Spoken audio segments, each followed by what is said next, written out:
Aici Radio Novi Sad, doamnelor și domnilor, ne apropiem cu pași vertiginoși de finalul emisiunii Sub semnul dialogului. Invitatul meu, profesorul Dragan Stoianielovici.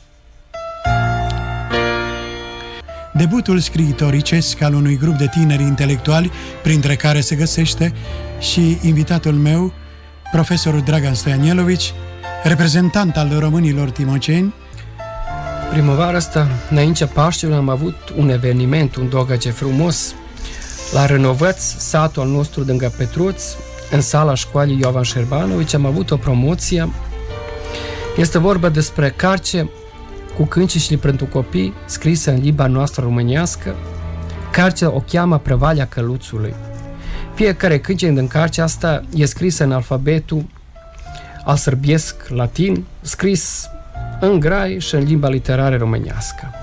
Autorii cărților astea, în rândul al dântâni, este doamna Slavița Iovici Colerovici, a cui cântec am ascultat mai denoarlea, atunci domnul Filip Paunielovici, Dragomir Dragici și Vicea Mitrovici. La urmă am și eu numărat între oamenii ăștia mari, pentru că am dat o contribuție a mai modestă, am dat-o mai mică, mai puțin de prinos la cartea asta. A fost onorat să cunosc pe doamna Slavița Iovici Colerovici, profesoară de muzică și învățătoare, care este o comoară, o rizniță a culturii românești din comuna Petruțului. Este vorba de o doamnă care e mare cunoscătoare a obiceiuri, a culturii și poeziei neamului nostru. O doamnă cu glas îngeresc, cu care lungește traiul românesc, așa cum e drag să spun.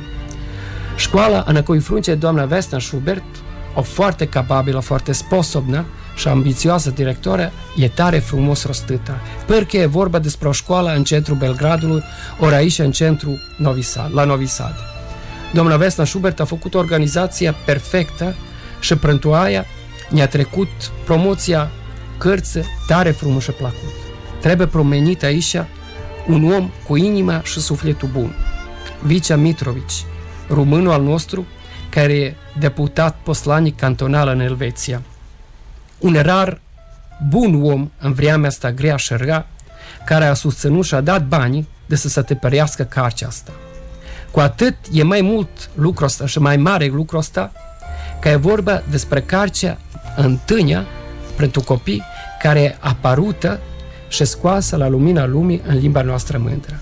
Vreau să mulțumesc la toți pe care le-am pomenit aici și acum, le mulțumesc la voie bună și pentru tot ce fac în slujba neamului nostru. Mulțumesc la Dumnezeu că mai iastă așa oameni în neamul nostru, că mai iastă așa românași.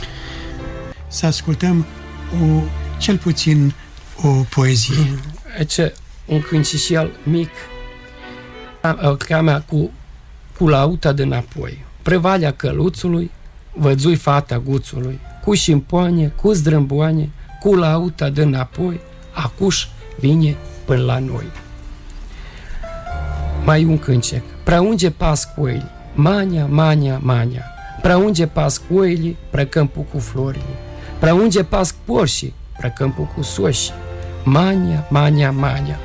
Preunge pas vașili, pre câmpul cu frajili.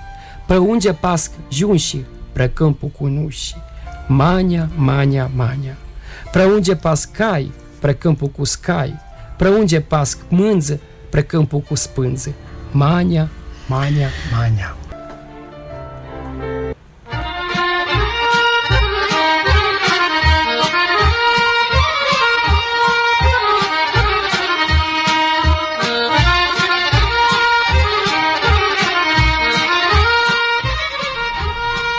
Aici Radio Novi Sad, v-am dăruit, doamnelor și domnilor, încă o ediție a emisiunii Sub semnul dialogului. Fiecare om posedă un anumit orizont.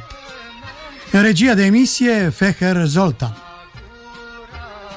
Muzica a fost selectată de Dragan Stoianielovici, autor Lavinel Orza. Să fiți fericiți pe măsura posibilităților dumneavoastră.